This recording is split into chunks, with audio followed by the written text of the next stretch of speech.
Quelle madame qui est venue présenter les entreprises ce soir.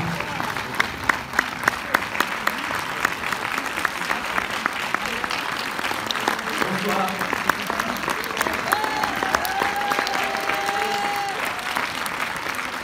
Plaisir les amis, merci d'être là, merci infiniment de votre présence.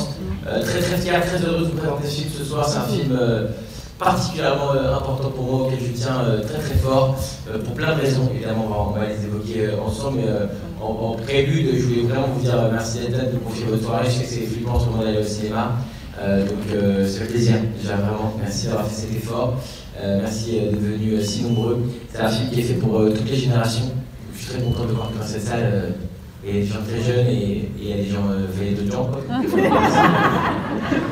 Merci d'être là infiniment. C'est un film sur lequel on a eu beaucoup de complications. Peut-être celui où il y a eu le plus de complications de toute ma carrière, pour être honnête avec vous. C'est un film où on a eu du mal à financer, trouver les financements pour le faire, parce que le sujet de personnes âgées faisait un petit peu peur. On a eu du mal à trouver des assureurs, personne ne voulait assurer le film. Il faut savoir que la moyenne d'âge du casting, c'est 80 ans. Moi, j'ai bien que c'est la vérité. On a eu ensuite du mal à tourner le film, puisqu'on a démarré en février 2020. Puis on a tourné 3 semaines, on a dû couper pour une histoire de maladie, peut-être que vous avez entendu parler. Et puis on a coupé pendant 3 mois. Il y a une de nos actrices qui est tombée malade du Covid, qui est tombée gravement malade, on a cru qu'elle ne reviendrait jamais. Et puis finalement, elle s'en est sortie, et puis on a pu reprendre le tournage en juillet 2020. Donc c'était vraiment une expérience atypique. C'est vraiment le genre de film. Après, on a eu 3 dates de sortie différentes. On a dit on va sortir à ce moment-là, non, finalement, on va sortir plus à ce moment-là, non, finalement, on va sortir plus à ce moment-là. Donc, c'est vraiment le film, pour être honnête, qui est le plus fou, dans le sens où il y a toujours eu des vents contraires. Ça a toujours été très compliqué de faire exister, quoi. Et en même temps, je trouve que ça lui donne une magie particulière. C'est un film qui parle de sujets qui me tiennent très à cœur.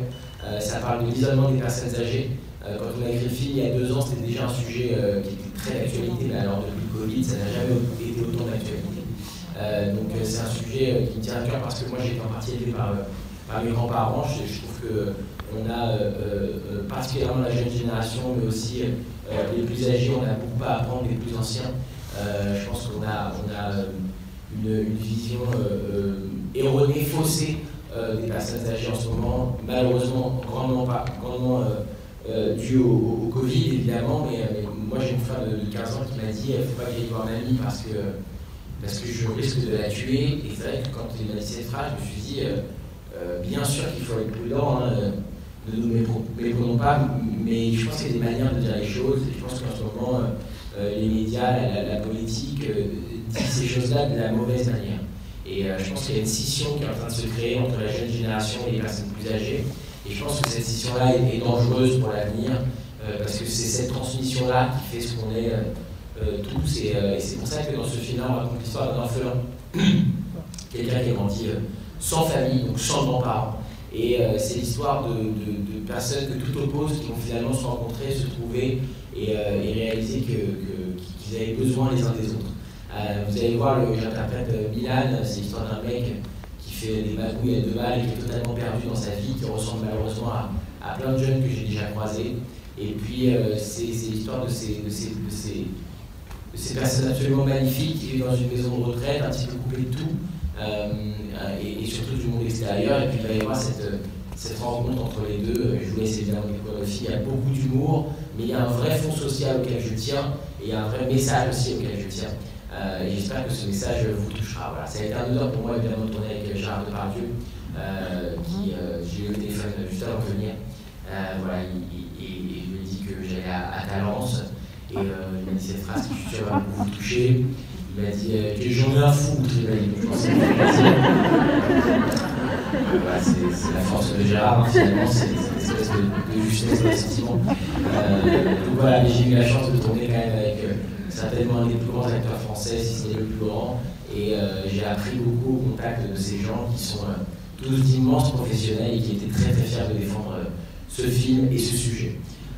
Voilà, qu'est-ce que je peux vous dire d'autre, à part le fait que vous êtes les tout premiers dans la région bordelaise à découvrir le film, donc vous êtes les tout premiers ambassadeurs de ce film, donc évidemment, si ça vous plaît, n'hésitez pas à fond en parler, pour qu'on ait toujours des salles aussi remplies que celle de ce soir, et qu'on puisse avoir un maximum de public qui aille voir ce film, parce que je pense que franchement il est nécessaire. En tout cas, moi c'est les films où je suis le plus fier depuis que je fais du cinéma. Je n'ai pas fait énormément, c'est mon 10e film en rôle principal et c'est certainement celui dont je suis le plus fier pour toutes les raisons que je viens de vous évoquer. Et tant d'autres, vous allez voir, il y a tellement d'autres choses dans ce film, il y a tellement de sous-messages aussi, parce que chacun de ces Jedi, puisque je les appelle un peu comme ça, ils ont chacun un message un peu particulier qu'ils vont transmettre, et c'est des messages extrêmement modernes et d'actualité, et voilà, et je défends ce film avec toute mon âme, tout mon cœur, parce que je suis à fond là-dedans. C'est vraiment la salle d'avant, j'ai dit, vous savez, ce film, c'est ma priorité en ce moment, je vais tout faire pour le défendre. Et puis il y avait un petit garçon qui m'a dit, oui, mais en même temps, t'es payé pour. Je trouvais ça rigolo. Et du coup, je lui ai expliqué, il faut savoir que quand nous, les acteurs, on fait ça, et évidemment, on n'est pas du tout payé pour. C'est pour ça qu'il y a des acteurs qui font l'effort de venir présenter le film, et il y en a d'autres qui ne le font pas, parce que voilà, c'est vraiment à notre bon vouloir, et moi je le fais de bon cœur, et ça me rend encore plus heureux de vous voir tous ici ce soir. Allez-y, venez, allez-y, il n'y a pas de souci. Ah oui. Et ben, elle prend le temps de mettre le petit gel, et ben, allons-y. Installez-vous, il n'y a pas de souci, installez-vous. En plus, vous arrivez au bon moment, j'allais partir. Merci, bonne soirée. Non, évidemment, je suis là pour passer un petit moment avec vous, donc je ne veux pas trop vous dévoiler le film, et si vous avez des questions, je suis là aussi pour y répondre, donc n'hésitez pas évidemment à poser des questions. On va passer dans la salle, si vous avez une question, vous levez la main, je ne sais pas où est le micro, mais il devrait arriver. Juste une question sur le casting, parce que tu as co-écrit le film, tu ne vas pas trop rentrer dans les détails évidemment. C'est la première fois que je co-écris un film, donc c'était aussi une expérience très enrichissante. Et quand tu as présenté le film aux acteurs, j'imagine que tu l'as fait avec le réalisateur, mais comment on sent quand on va voir Gérard Depardieu, Daniel Prévost, Mylène de Mongeau et tous ces acteurs et qu'on leur remet un scénario? C'est très juste ce que tu dis, c'est vraiment le réalisateur qui a fait ça, Thomas Gilou, qui avait déjà réalisé Michou d'Aubert, Black Micmac ou encore La Vérité si je mens 1, 2 et 3. C'est un réalisateur de talent et c'est vraiment lui qui a été faire le casting. Évidemment, il a concerté les scénaristes dont j'ai la chance de faire partie, mais c'est vraiment lui qui a été chercher les acteurs. Alors j'ai une anecdote sympa si vous voulez sur les acteurs. Tous les acteurs que vous voyez ici à l'écran sont ceux qu'on voulait dès l'écriture du scénario, à une exception près, qui n'est peut-être pas la plus évidente quand vous voyez l'affiche, mais c'est justement Gérard Depardieu. À la base, il interprète un peu, vous allez voir, le patron de la maison de retraite, celui qui est le boss, celui qui prend les décisions un petit peu pour tout le monde dans cette maison de retraite. Et à la base, voilà, je vous raconte cette petite anecdote, mais elle n'a pas travaillé sur le film, mais en gros, moi, c'était mon rêve, soit Jean-Paul Belmondo qui fasse ce rôle. Et donc, on m'a fini d'écrire le film il y a 2 ans. Je suis descendu dans le sud de la France, puis j'ai été voir Jean-Paul Belmondo et je lui ai donné le scénario. Moi, j'étais hyper fier, c'est la première fois que je pouvais écrire un scénario. Et très gentiment, il a accepté de me rencontrer, on a déjeuné ensemble, et puis il a pris le scénario, il m'a promis qu'il le lirait. Puis j'ai pas eu de nouvelles pendant 3 semaines, et 3 semaines après, je reçois un coup de fil de son assistant qui me dit Jean-Paul est à Paris, il aimerait vous rencontrer, tout ça. Donc j'arrive dans un restaurant à Paris, je suis super impressionné. Et il me dit écoute, j'ai eu ton film, je vais pas le faire, j'ai pas envie qu'on me voit comme ça. T'as un personnage dans le film qui est très fort, qui est très en puissance.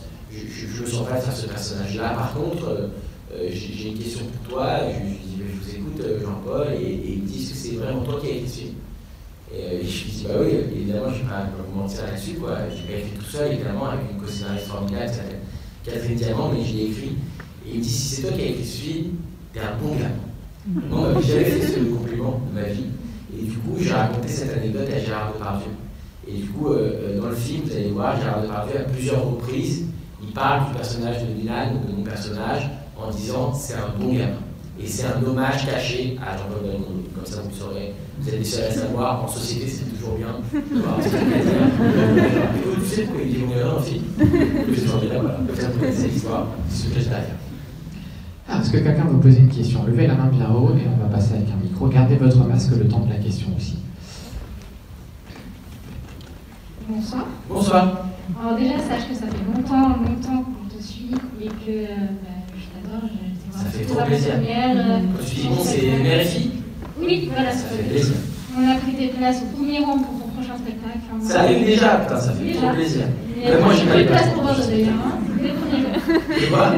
Il y avait déjà presque plus de place pour Bordeaux dès le premier jour. Oui, non, c'est vrai que je suis chanceux, c'est vrai que je suis chanceux. Non, ça ça part bien. Et Bordeaux est une des villes qui vend le mieux, c'est très cool. Franchement, j'ai la chance d'être très suivi ici, quoi.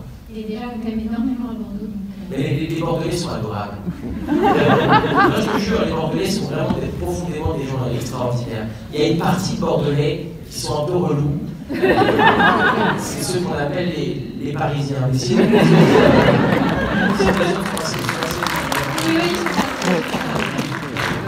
du coup, sinon, la question, c'est ce thème-là, il t'est venu quand et comment? Écoute, c'est un thème qui traîne dans la tête depuis un long moment. Comme je l'ai dit, j'ai été en partie élevé par mes grands-parents. Moi, c'est tous les étés de ma vie, de mes 0 à mes 17 ans, c'était pas qu'on n'avait pas le choix, c'était normal, on allait en vacances chez la famille, tu vois. Et donc j'ai passé énormément d'été avec mes grands-parents. Quand j'étais très jeune, mes parents travaillaient beaucoup.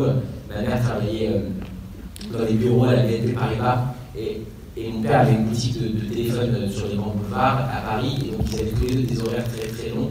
Et donc c'était très souvent ma grand-mère qui me cherchait à l'école, c'était très souvent avec elle que j'ai découvert plein de choses, et mon grand-père aussi, qui a été, dont j'ai parlé dans beaucoup de mes spectacles d'ailleurs, qui a été pour moi un pilier, quelqu'un de très important qui m'a appris beaucoup de valeurs qui je trouve malheureusement se perdent aujourd'hui. Et pareil, du côté de mon père, mes grands-parents ont toujours été très proches, et donc je me suis dit, depuis un moment, je me suis dit, j'aimerais vraiment faire un film qui parle des personnes âgées sous un prisme qui n'est pas juste. Tu vois, les films en France où on traite des personnes âgées, c'est souvent juste les personnes âgées entre elles, regardez comment ils vivent, etc. Et ce qui me gênait, c'est qu'il n'y avait pas cette espèce de saut générationnel et cette vision justement bienveillante et de transmission. Parce que je pense que c'est ça le plus important, c'est qu'il y a une transmission dans les deux sens. Les personnes âgées ont besoin d'avoir des plus jeunes pour rester frais, et en même temps les jeunes ont besoin de personnes âgées pour avoir un cadre, une éducation. Et donc c'est cette espèce de transmission que j'avais envie de mettre à l'écran. Et puis j'ai réfléchi à un sujet pendant longtemps, et puis un jour je suis sur un tournage, et un pote à moi qui me dit, putain, ce serait pas énorme de faire un film d'action avec des personnes âgées, avec des flingues et tout. Je dis, ah ouais, ce serait pas possible, c'est trop bizarre. Et on commence à discuter du truc, et je me dis, ok, j'ai vraiment envie de faire un film sur ce sujet-là. Puis ça a commencé à traîner dans ma tête, et puis j'ai commencé à gratter quelques lignes de ok, ce serait peut-être l'histoire d'un mec qui est orphelin. Le premier truc pour moi c'était un mec orphelin, parce que je me suis dit, si t'es orphelin, t'as pas de parents. Et tout le monde, le premier truc que tu te dis dans ta tête quand tu parles d'un orphelin, c'est qu'il n'a pas de parents, mais tu te dis pas qu'il n'a pas de grands-parents. Et donc je me suis dit, tu vois, il y a un truc à aller chercher là-dedans, de quelqu'un qui n'aurait pas connu cette éducation, qui serait totalement étranger aux personnes âgées, et qu'est-ce que ça lui ferait du coup de se retrouver face à eux, quoi. Et puis après, petit à petit, l'histoire est née comme ça. Je ne vais pas la dévoiler complètement parce que je ne vais pas voir le film, mais en gros, c'est un peu comme ça que ça se fait. Sinon, on peut t'inviter à boire un café après pour en parler. De quoi, de moi? J'ai dit, j'ai pas compris. J'ai dit, sinon, on peut t'inviter à boire un café après pour en parler. Vous pouvez m'inviter à quoi? À boire un café. À boire un café après? Mais c'est après, il va être 22h30, moi, 22h30, je ne bois plus des cafés, je suis désolé. Ce que tu dis, c'est Moscou Blue, ça va tout droit. Non, mais après, on rentre, donc après, c'est comme tu veux. Malheureusement, je ne serai pas avec vous à la fin de la séance. Par contre, vous êtes vraiment les tout premiers à le voir ici sur le bassin bordelais. Donc, franchement, j'adorerais. Si vous avez envie de me dire ce que vous avez pensé à la fin du film, n'hésitez pas à le faire. Tu vois, sur les réseaux sociaux, sur les sites spécialisés. Moi, je vais tout lire en ce moment à fond. Je suis à fond parce que j'ai envie de savoir vraiment ce que les gens pensent du film. Donc, évidemment, n'hésitez pas à me dire ce que vous avez pensé à la fin. Ça me fera très plaisir. Sinon, je suis artiste aussi. Ok. Je suis chanteuse et écrivaine. C'est une question, c'est un date.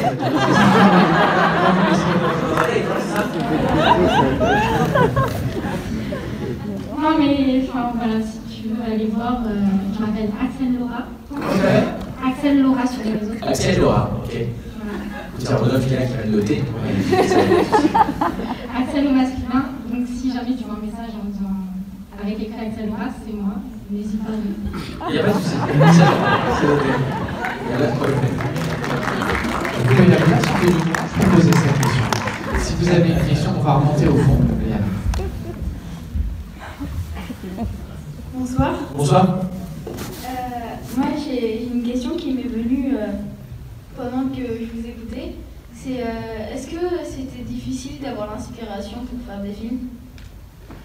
Non, pour le coup, personne ne te force à. Tu sais, c'est ça le truc magnifique dans les métiers artistiques, c'est qu'il y a personne qui te force à faire quoi que ce soit. Donc l'inspiration vient quand ça vient. T'as pas de pression de timing. Donc non, c'était pas très compliqué. Écoute, pour l'instant, moi, c'est pas très longtemps que je fais ce métier, ça fait une dizaine d'années, mais pour l'instant, j'ai jamais trouvé de problème d'inspiration, soit pour les spectacles ou pour les films. Je crois que c'est un truc de passion, tu vois. Ma passion, ça a toujours été de raconter des histoires. J'adore raconter des histoires. Quand j'étais petit, je racontais des histoires. À l'école, tout le monde disait que j'étais un menteur, mais juste parce que j'aime bien raconter des histoires.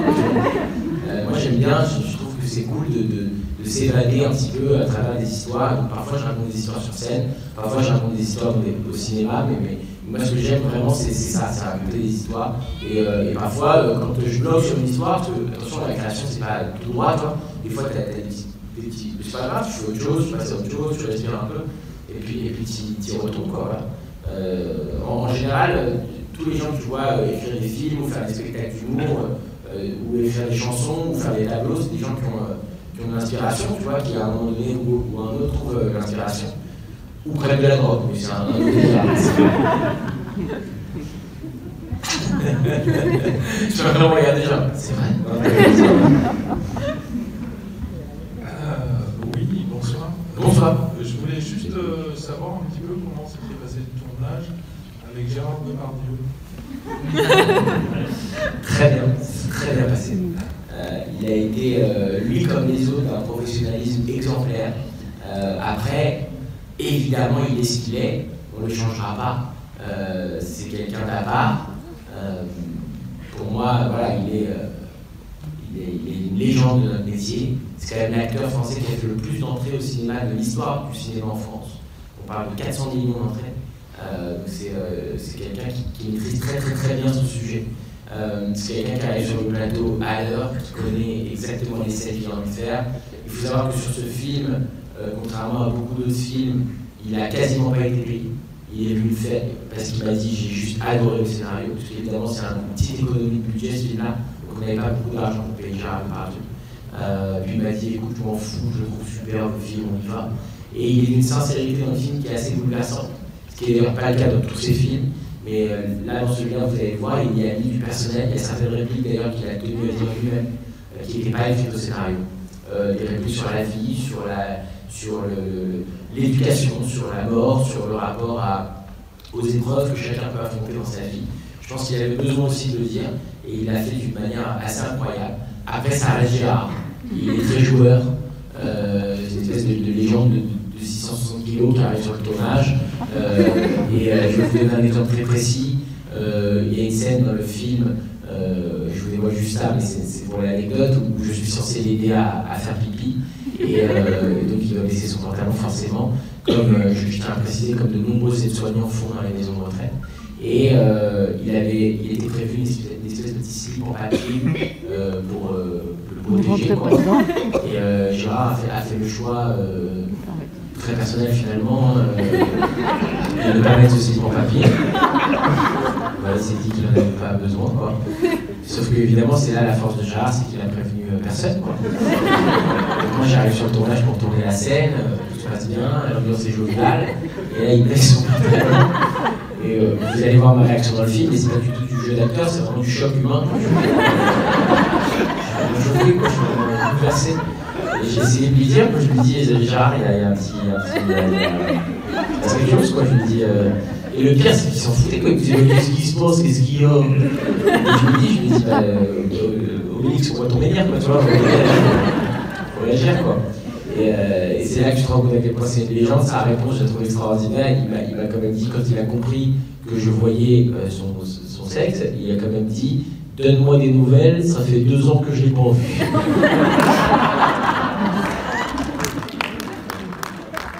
Donc c'était à peu près l'ambiance. Merci. Merci à vous. Ah, il y a une question tout au fond de la salle.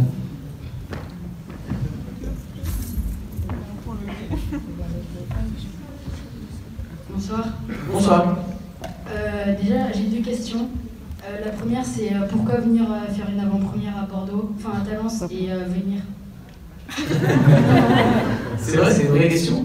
Oui, enfin pourquoi venir ici et pas autre part? Ah là, tu te poses une colle, mon pote. Pourquoi venir ici et pas autre part? Écoute, j'ai la chance d'être entouré d'une équipe, c'est eux qui programment les cinémas où on doit aller. Et puis de toute manière, ici et autre part, le plus important c'est de montrer le film. C'est ça le plus important. Ici, les équipes ont gentiment accepté de nous recevoir pour présenter le film en avant-première, dans une très belle salle, donc forcément, nous on est contents, tu vois. Et puis s'il y a quelque part d'autres où ils disent on vous accueille, je vais y aller aussi, hein, franchement. Moi en ce moment, je fais que ça dans la vie, je présente ce film partout, et j'en parle avec le plus d'amour possible, tu vois, donc c'est ça que je fais en ce moment. Et donc je vais là où on veut bien m'accueillir, et ici ils ont bien voulu m'accueillir. Je suis désolé, j'ai vraiment aucune autre réponse que ça. Mais...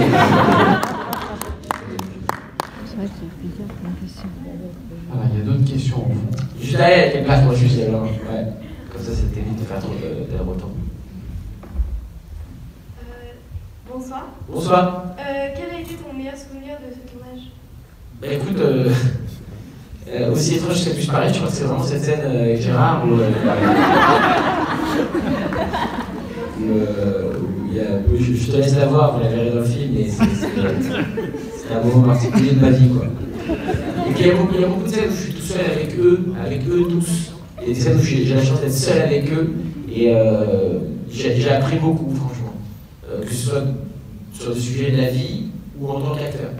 J'ai aussi appris à leur contact, parce que c'est des gens qui sont au sommet de leur art, qui maîtrisent ça à la perfection, et donc j'ai passé des très bons moments avec eux, voilà, dans ces scènes de duo.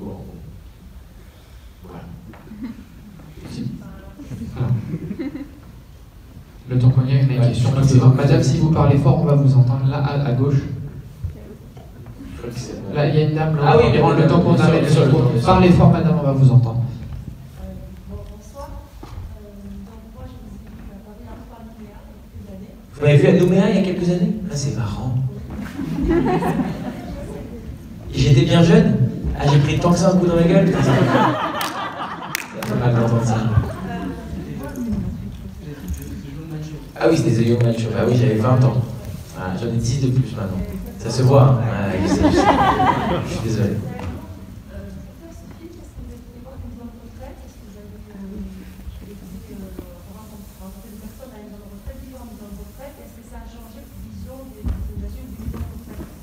Alors, oui, ça a changé la vision des personnes âgées des maisons de retraite. C'est un milieu qui m'était totalement inconnu, je connaissais absolument rien, et j'ai appris énormément pour écrire ce film. Je n'ai pas pu y aller pour une raison qui est très simple. J'y étais une première fois, et les personnes âgées m'ont reconnu très gentiment, et donc ils ne se comportaient pas du tout comme d'habitude. Ils étaient tous très élégants, et toi, ils me voir, ils disaient salut Kev et tout, et moi j'avais vraiment besoin de les voir dans leur quotidien, quoi. Donc ma co-scénariste Catherine Diamant, elle pour le coup est allée beaucoup en EHPAD et en maison de retraite, et a pris un paquet de notes, a posé beaucoup de questions. Et moi j'ai une meilleure amie d'enfance avec qui j'ai grandi, qui a été travailler dans une maison de retraite à côté de chez nous, là où on habite, pendant presque 2 ans. Et pendant 2 ans, il a récolté des informations. Moi, je ne savais pas que j'allais faire ce film un jour. J'ai bien noté les petites choses qu'il me racontait, parce qu'il avait vraiment des histoires bouleversantes sur chacun des résidents, sur les discussions qu'il pouvait avoir avec eux. Et donc moi, j'avais cette espèce de carnet depuis un moment où j'avais pris plein de notes de vraies choses qui s'étaient passées. Et c'est vraiment toutes les choses qu'on a mis dans le film que vous apprêtez à voir, c'est du réel. C'est du vrai. Il n'y a rien qu'on a inventé, il n'y a rien de fabulé, il n'y a pas un moment où on s'est dit « Ah, ce serait marrant qu'il se passe ça dans une maison de retraite ». À chaque fois qu'il se passe quelque chose, c'est quelque chose soit qu'on a raconté, soit qu'on a vu, soit dont on nous a parlé. Quoi. Donc tout est inspiré du réel. Voilà. Avec plaisir. Alors, tout au fond. Bonjour. Bonjour. J'ai une question. Je comprends pas pourquoi les autres acteurs, genre Gérard et tout, ne sont pas venus. Ils ne sont pas venus? Oui. Mais écoute, comme je te disais, la moyenne d'âge c'est vraiment 80 ans, c'est pas une blague. Et donc pour la plupart, ils sont quand même assez fatigués. Et en plus, avec les conditions sanitaires, pour te donner une idée, aujourd'hui on a fait 5 cinémas, non, on en fait 6. C'est des journées qui sont assez chargées, assez lourdes. Et je pense que pour ces gens-là, c'est un petit peu compliqué. Alors de venir faire une salle de temps en temps, ils le font. Mylène de Mongeau qui joue dans le film était avec nous la semaine dernière à Laval, elle est venue, c'était à côté de chez elle, elle est venue présenter le film, très gentiment, mais après elle a dû rentrer, elle n'a pas continué à faire tous les cinémas avec nous. Il faut savoir que c'est des journées très éprouvantes, ça démarre à 14h, on est sur la route toute la journée, puis on enchaîne cinéma après cinéma après cinéma après cinéma, et je comprends très bien que, surtout en ce moment avec les conditions sanitaires, pour la plupart ils ont fait le choix de pas venir malheureusement sur cette tournée avant-première. Mais ça n'empêche qu'ils sont très contents du film. Ok, merci. Merci à toi.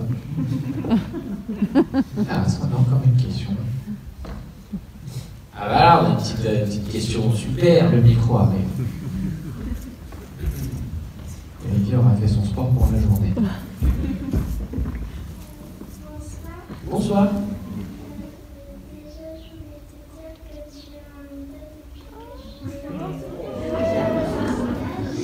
suis C'est mieux, mais on ne comprend pas la question. Faut que tu parles un peu plus près du micro.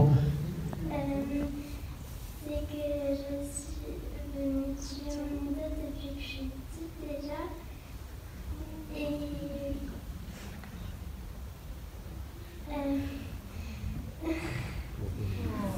tuer en méthode depuis que je suis petite et Ça me fait plaisir déjà ça. sinon la question c'est pourquoi tu as voulu devenir acteur? Pourquoi j'ai voulu devenir acteur? Bah écoute, franchement, il n'y a pas vraiment de moment où... déjà, merci beaucoup pour ta question. Ça me fait très plaisir d'être depuis que tu es toute petite. Parce que c'est vrai que maintenant, tu as l'air quand même très âgée. Donc, ça va faire un long moment finalement que tu es ton idole. Écoute, pourquoi j'ai voulu devenir acteur? Parce que je me suis jamais vraiment posé la question de qu'est-ce que je voulais faire dans la vie. Parfois, il y a des choses un petit peu évidentes comme ça. Moi, depuis que je suis tout petit, je me suis dit, c'est ça que j'ai envie de faire. J'ai envie de monter sur scène, j'ai envie de faire des films. Je faisais beaucoup de casting quand j'étais petit. Tu as quel âge? 10 ans. Tu vois, quand j'avais ton âge, je faisais déjà énormément de casting. J'ai fait des castings pour absolument tout et n'importe quoi. Je faisais des castings pour participer à des émissions de télé comme Attention à la marche ou N'oubliez pas les paroles. Je faisais des castings pour participer à Joséphine Ange Gardien, pour être dans Plus belle la vie. Tu vois, je faisais des castings pour absolument tout parce que j'avais envie d'exister et peu importe de quelle manière, je savais qu'il fallait que je fasse ce métier. Et je me disais, c'est ça qu'il faut que je fasse, je ne sais pas encore comment, je sais que c'est ça qu'il faut que je fasse. Et de mes 10 ans à mes 18 ans, j'ai fait casting sur casting sur casting, sur essai sur essai, sur casting sur sketch, sur essai sur sketch, machin. Et j'ai vu pendant 8 ans des gens qui m'ont dit non, non, non, non, non, non. Et plus on me disait non, plus je me disais, c'est sûr, en fait, c'est ça que je dois faire. Je ne peux pas t'expliquer pourquoi, en fait, ça a été un truc que je me suis dit, c'est ça, quoi. Il faut absolument que je fasse ça. Et tu sais, je pense qu'on a tous une petite voix à l'intérieur de nous qui nous parle et qui nous dit, fais plutôt ça ou fais plutôt ci. Puis il y a certaines personnes qui préfèrent un peu enfouir cette voix et se dire non, c'est bon. Puis il y en a d'autres qui l'écoutent à fond, puis il y en a d'autres qui la mettent en demi-teinte. Moi, je l'ai écouté à fond et j'ai foncé dans ce métier. Puis j'ai eu la chance que j'ai joué mon premier spectacle quand j'avais 18 ans. Et puis ça a plutôt bien marché. Donc après, j'ai continué à faire ce métier depuis. Tu vois, la dame qui est devant, elle m'a vu quand j'avais 20 ans. À Nouméa, c'est à l'autre bout du monde. Et elle me voit aujourd'hui, maintenant que je ressemble à Michel Sardou. Donc c'est merci à toi. J'espère que le film va te plaire. Devant, au milieu. Et ce sera notre dernière question, je pense. Ce sera notre dernière question. Il faut bien que tu choisisses la question. Attention. Là, t'as la question de vous. Déjà, c'est Mickaël. Ça n'a pas été trop dur de se raser les cheveux, vu que tu tiens tes cheveux. Est-ce que tu es sûr que c'est la dernière question? C'est la dernière question. Écoute, ça n'a pas été dur du tout. Contrairement à ce qu'on peut croire, moi les cheveux, je m'en fous complètement. Vraiment. Et je trouve que quand tu es acteur, tu dois te mettre au service, non seulement du film, mais surtout du réalisateur. Et le réalisateur du film, Thomas Gillot, dont j'ai parlé il y a un instant, il est venu me voir, il m'a dit, je trouverais ça bien que tu te rases la tête. Et moi je lui ai dit pourquoi, et il m'a dit, tu as une image qui est tellement imprégnée dans la tête des gens avec les cheveux comme ça, que j'aimerais bien qu'on oublie cette image le temps du film et qu'on soit vraiment avec le personnage. Et j'ai compris ce qu'il voulait dire. Et du coup, j'ai dit ok, il n'y a pas de problème. Et puis il m'a dit tu verras, les gens te verront différemment. Et c'est vrai que c'est fou parce que les gens qui voient le film, ils m'oublient un peu, ils sont vraiment dans le film et c'est plutôt une bonne chose finalement. Donc voilà pourquoi j'ai accepté de le faire. Et puis il m'a dit même toi, ça va t'aider à rentrer un personnage avec quelqu'un d'autre. Donc voilà, ça ne va absolument pas poser de problème. Non, parce qu'au début, genre, quand t'as dit sur Insta que tu t'es rasé les cheveux, je fais wow, qu'est-ce qu'il a fait Non, mais après, non, ça se découvrir que t'as des cheveux à tout le monde, en mode. Il a perdu la tête, qu'est-ce qu'il a fait? Mais après, sinon. Voilà, j'ai peur. Au final, ça fait, tu vois? Non? C'est plutôt cool, ça va? Bon, c'est cool. Écoute, si ça te plaît, au final, ça va, ça me fait plaisir. D'abord, on va les laisser découvrir le film. Merci beaucoup, Kevin, d'avoir passé tout ce temps d'échange avec nous. plaisir. Je termine juste deux petites choses, après je vous laisse tranquille regarder le film, c'est promis, mais deux petites choses. Première petite chose, je vous l'ai dit, c'est un film qui parle de l'isolement des personnes âgées. On essaye aussi de changer les choses à travers le cinéma, je pense qu'on peut le faire. Du coup, il y a une association absolument formidable qui sera là à la fin de la projection, qui s'appelle Une lettre, un sourire, qui va vous donner des petites cartes postales comme celle-là, merci beaucoup Marie, qui va vous donner des petites cartes postales comme celle-là, avec l'affiche du film, et derrière c'est une carte postale assez classique. Et en gros, je vous demande, si vous voulez bien prendre le temps, c'est vraiment quelques instants, c'est d'écrire un petit mot sur cette carte postale qui s'adresse à une personne, un homme, une femme, un groupe de gens. Vous pouvez le faire de manière anonyme, vous pouvez le faire en signant, en laissant votre adresse si vous souhaitez pour qu'on vous réponde. L'association Une lettre, un sourire est une association exceptionnelle et il s'occupe d'envoyer ces cartes postales aux quatre coins de la France, dans les EHPAD et des maisons de retraite, où des personnes âgées sont en situation d'isolement. Et malheureusement, on ne reçoit plus de visites pour X raisons. Et donc, croyez-moi, de recevoir ces petites cartes postales, pour eux, c'est un souffle de bonheur extraordinaire. Donc, si vous voulez bien prendre ce temps-là à la fin de la séance, c'est vraiment cool. On a envoyé déjà plus de 4000 cartes postales aux quatre coins de la France avec l'association, grâce à eux, grâce à l'association. Et depuis qu'on a commencé les avant-premières de ce film, donc si vous voulez bien prendre le temps, c'est vraiment cool et puis ça nous permet de changer les choses. Et puis moi, ça me fait plaisir de dire qu'à chaque fois que les personnes âgées à la maison de retraite voient cette carte postale, ils savent qu'il y a des gens quelque part qui pensent à eux. Voilà, c'est tellement le symbole du film que ça va ensemble, donc on compte sur vous. Ils auront des t-shirts jaunes et il s'appelle Une lettre, un sourire. Et la dernière chose que je voulais vous dire, c'est évidemment si le film vous plaît, n'hésitez pas à en parler. Vous êtes les tout premiers ambassadeurs de ce film. C'est un petit film qui a souffert toute sa vie déjà jusqu'à présent. Donc on a vraiment besoin de votre aide. Donc si ça vous plaît, n'hésitez pas à en parler au maximum. Ça sort le 16 février, dans un mois pile. Et on a besoin de vous, vraiment. Donc n'hésitez pas à faire tourner le bouche à oreille. Si ça vous plaît pas, passez à autre chose, pas grave. Il y a pire qu'un film qui vous plaît pas. Mais si ça vous plaît, voilà, faites-en la mission de faire tourner le message qu'on en a réellement besoin. Voilà, je vous remercie infiniment de votre attention.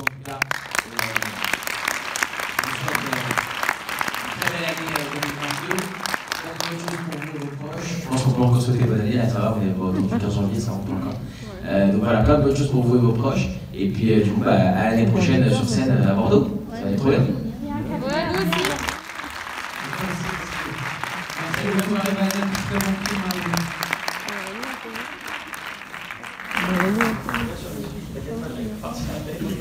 Merci.